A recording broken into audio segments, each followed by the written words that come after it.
প্রতিদিন কিছুক্ষণ আগে প্রকাশ যেরকম দেখাচ্ছিল যে মেটাল ডিটেক্টর দিয়ে রীতিমতো তল্লাশি অভিযান চালানো হচ্ছে, তুমি যে অংশে রয়েছো ছবি দেখাও প্রতিদিন।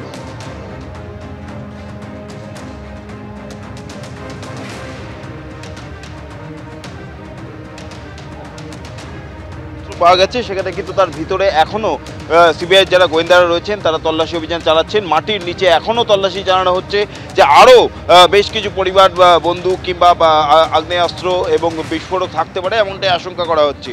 বাড়ির বাইরে একদিকে যেমন প্রকাশ দেখাচ্ছিল যে সিআরপিএফ এর জওয়ানরা তারা সেই ফেরিতে নেমে তারা তল্লাশি চালাচ্ছেন, অন্যদিকে সিবিআই যারা গোয়েন্দা তারা ওই বাড়ির ভিতরেও তল্লাশি চালাচ্ছেন। তোমাকে একটু ছবিটা আমি দেখাতে বলবো আমার সহকর্মী দীপ্তেন্দুকে।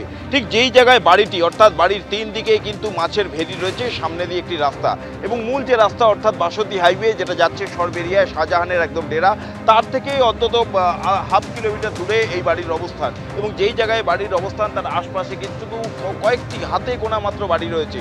স্বাভাবিকভাবেই বুঝতে পারছো যে বাড়িটির ভিতরে বিপুল পরিমাণ আগ্নেয়াস্ত্র পাওয়া গিয়েছে আজকে।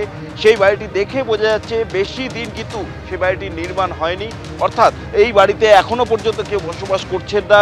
নির্মাণ হওয়ার পর থেকে এই বাড়িটি খালি রয়েছে এমনটাই কিন্তু স্থানীয়ভাবে জানা যাচ্ছে। আর এই বাড়িটিকেই কিন্তু আগ্নেয়াস্ত্র লুকিয়ে রাখার জন্য বেছে নেওয়া হয়েছিল। এখন প্রশ্ন হচ্ছে এই বাড়িতে কবে থেকে এই আগ্নেয়াস্ত্র লুকানো রয়েছে? যেই দিন শাহজাহানের বাড়িতে ইডি হানা দিয়েছিল অর্থাৎ জানুয়ারি মাসের 5 তারিখ, সেই দিন ইডির উপর হামলা হয়। আর সেই সময় কিন্তু প্রশ্ন উঠতে শুরু করেছিল যে কি রয়েছে শাহজাহান শেখের বাড়িতে, যে যার জন্য ইডি আধিকারিকরা বাড়ির তালা ভাঙতে চেষ্টা করতেই তাদের উপর হামলা হয় এবং তারা রক্তাক্ত হন। সিআরপিএফ জওয়ানদের উপর হামলা হয়, সংবাদ মাধ্যমের উপর হামলা হয়। কি লুকানোর চেষ্টা করছিল তখনই অনেকে আশঙ্কা প্রকাশ করেছিলেন এবং এই আশঙ্কা হচ্ছিল যে শাহজাহানের বাড়িতে বিপুল পরিমাণ নগদ টাকা থাকতে পারে এবং তার সঙ্গে বিপুল পরিমাণ আগ্নেয়াস্ত্র থাকতে পারে, সেই অভিযোগ উঠছিল। এবং এই অভিযোগ কিন্তু শাহজাহানের বিরুদ্ধে এখন থেকে নয়, একাধিকবার বিভিন্ন ক্ষেত্রে বিভিন্ন ঘটনায় শাহজাহানের বিরুদ্ধে বিপুল পরিমাণ আগ্নেয়াস্ত্র রাখা এবং সেইগুলো দিয়ে মানুষের উপর ভয় দেখানো, মারধর করা, সেই সমস্ত অভিযোগ রয়েছে। এবং তোমায় জানিয়ে রাখি, কিছুক্ষণ আগে প্রকাশ যেমনটা বলছিল যে এই বাড়ির থেকে বিদেশি আগ্নেয়াস্ত্র পাওয়া গিয়েছে। শাহজাহান শেখ গ্রেপ্তার হয়েছে 29শে ফেব্রুয়ারি, কিন্তু তার আগে 2006 সালে শাহজাহান শেখ আরও একবার গ্রেপ্তার হয়েছিল এবং সেই সময় তার কাছ থেকে 2006 সালেই তার কাছ থেকে একটি ফরেন মেড পিস্তল উদ্ধার হয়েছিল যেটি গুলি ভর্তি ছিল এবং সরবেরিয়া বাজারের কাছ থেকে শাহজাহানকে গ্রেপ্তার করেছিল পুলিশ। এবং যেমনটা জানা গিয়েছিল ছিনতাই করার উদ্দেশ্যে বেশ কয়েকজনকে নিয়ে জড়ো হয়েছিল শাহজাহান, বাকিরা পালিয়ে গিয়েছিলেন। শাহজাহান ধরা পড়ে গিয়েছিল এবং শাহজাহানের নিজস্ব বয়ানও রয়েছে স্বাভাবিকভাবেই। এবং তাছাড়াও তোমাকে মনে করে রাখি, ভাঙ্গিপাড়ার যে ঘটনা সেখানে কিন্তু গুলি বৃষ্টি হয়েছিল, একাধিক বিজেপি কর্মীর মৃত্যু হয়, একজনের দেহ এখনো পর্যন্ত পাওয়া যায়নি।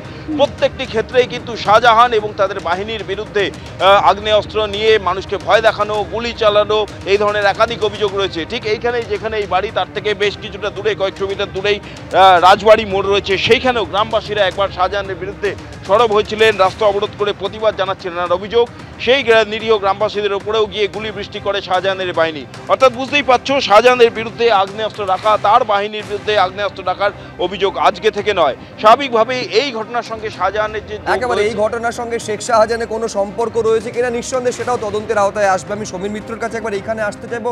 এখনো পর্যন্ত সমীরদা প্রায় 2 ঘন্টারও বেশি সময় হয়ে গেল, খবর পাওয়া যাচ্ছে মেঝের নিচে এখনো সেই তল্লাশি চলছে, প্রচুর পরিমাণে অস্ত্র উদ্ধার, বেশিরভাগ বিদেশি আগ্নেয়াস্ত্র, এবং যেটা অত্যন্ত তাৎপর্যপূর্ণ বাড়ির চারপাশ মেটাল ডিটেক্টর দিয়ে এই মুহূর্তে তল্লাশি করা হচ্ছে, সিআরপিএফ এর জওয়ানরা সেটা করছেন। কি মনে হচ্ছে যে বড় কোনো কি পরিকল্পনা ছিল বলে মনে হয়?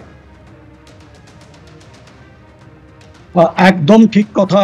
কারণটা হচ্ছে এত আর্মস, অ্যামিনিশন এন্ড এক্সপ্লোসিভ যদি কোথাও জড়ো করা হয়, তাতে ইট ইজ ইম্পারেটিভ যে এটা কোনো একটা বড় অ্যাকশনের জন্য তৈরি করা হয়েছে।